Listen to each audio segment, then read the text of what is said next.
প্রিয় ছাত্রছাত্রীরা, সোমনাথদার কোচিং সেন্টারে তোমাদের সবাইকে স্বাগত। আজকের ভিডিওতে থাকছে দেখো Behala Sarada Vidyapith for girls first summative class 9 full marks 40 subject physical science. তো এখানে ভৌতবিজ্ঞানের যে প্রশ্নপত্রটি দেওয়া রয়েছে, তোমরা প্রত্যেকে যারা 9-এ পড়ো এই প্রশ্নপত্রটি কিন্তু সলভ করে যাও। এখান থেকে অনেক প্রশ্ন তোমরা হুবহু কমন পাবে। তোমাদের এমসিকিউ টাইপের যে প্রশ্নগুলো রয়েছে তার প্রত্যেকের উত্তর আমি কিন্তু সলভ করে দিয়েছি। তো দেখে নাও। প্রথমে 10টা 1 নম্বরের এমসিকিউ রয়েছে। 1 নম্বর প্রশ্ন, এককবিহীন রাশি হলো অপশান সি আপেক্ষিক গুরুত্ব। 2 নম্বর দেখো, 3টি প্রাথমিক একক দিয়ে গঠিত এমন একটি রাশি হলো অপশান ডি হচ্ছে ভরবেগ। 3 দেখো, 72 গ্রাম জল হলো, উত্তর হবে অপশান এ 4 মোল। ছোটো ছোটো অঙ্ক এগুলো।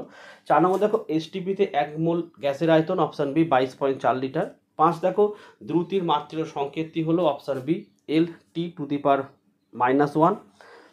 6টা দেখো, কোনটি সময়কে নির্দেশ করে অপশান বি লিপ ইয়ার। 7, একটি বলকে উপরে ছুড়ে দেওয়া হলো, 40 মিটার উপরে উঠে সেটা আবার হাতে ফিরে এলে এক্ষেত্রে মোট সরণ এখানে 0 হবে। আর এল কক্ষে সর্বোচ্চ ইলেকট্রন ধারণ ক্ষমতা অপশান বি করবে 8। 9 দেখো, রকেটের গতি নিম্নলিখিত কোন বিষয়ের উপর নির্ভরশীল, লিখবে উপরে ভরবেগের সংরক্ষণ। নেক্সট চলে আসো 10, ক্যান্ডেলা কোন ভৌতরাশির একক, আলোর তীব্রতা। আচ্ছা, এখানে দেখো অতি সংক্ষিপ্ত প্রশ্নগুলি যেগুলো ছোটো ছোটো উত্তর আমি করে দিয়েছি। যেমন দেখো 1 দাগের প্রশ্ন, kg/m³ কোন ভৌতরাশির একক, লিখবে ঘনত্বের একক। 2, দৌড় প্রতিযোগিতায় কিরূপ ঘড়ি ব্যবহার করা হয়, স্টপ ওয়াচ।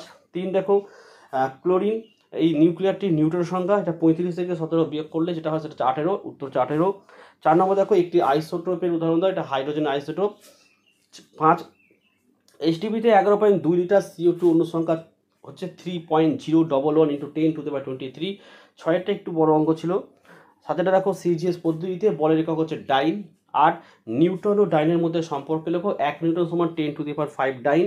9 হচ্ছে দ্রুতি ও বেগের মধ্যে কোনটি ভেক্টর রাশি, উত্তর হচ্ছে বেগ হবে ভেক্টর রাশি। 10 দেখো, বায়ুশূন্য স্থানে পাখি উঠতে পারে না কেন, উত্তরটি তোমাদের পাঠ্য বইতে কিন্তু পেয়ে যাবে। এখানে শূন্যস্থান পূরণ 3টে রয়েছে। একটা বলছে ড্যাশ ডিগ্রি সেলসিয়াস উষ্ণতা জলের ঘনত্ব সর্বোচ্চ, লিখবে 4। 2 দেখো, আলোকবর্ষ ড্যাশ পরিমাপের একক, লিখবে দূরত্বের একক। 3, নিউটনের ড্যাশ গতিসূত্রকে 4D সূত্র বলা হয়, লিখবে প্রথম গতিসূত্রকে। আচ্ছা, বি দেখো, সত্য মিথ্যা নিরূপণ করো। 1, কোনো বস্তুর ভরবেগের একক সিজিএস একক হলো গ্রাম সেন্টিমিটার পার সেকেন্ড, এটা ট্রু হবে, সত্য। 2 দেখো, নিউট্রন কণিকা আধান যুক্ত, এটা ফলস হবে কারণ আধানবিহীন হয়।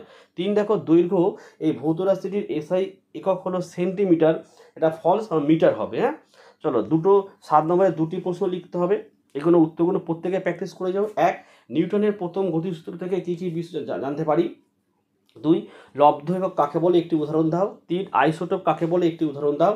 4 নম্বর দেখো, 2 মোল অ্যামোনিয়ার ভর কত, 17 গ্রাম অথবা 34 গ্রাম কোনটি হবে, আর H2SO4 এর আণবিক গুরুত্ব কত হবে। 5, ভালো তুলাযন্ত্রের সুবিধার 2টি কারণ লেখো। 6, লোহার ঘনত্ব 7.6 গ্রাম পার সেন্টিমিটার কিউব হলে 38 গ্রাম লোহার আয়তন কত। 7, এখানে একটা প্রশ্নটা মিস্টেক ছিল, দেখো পরমাণুতে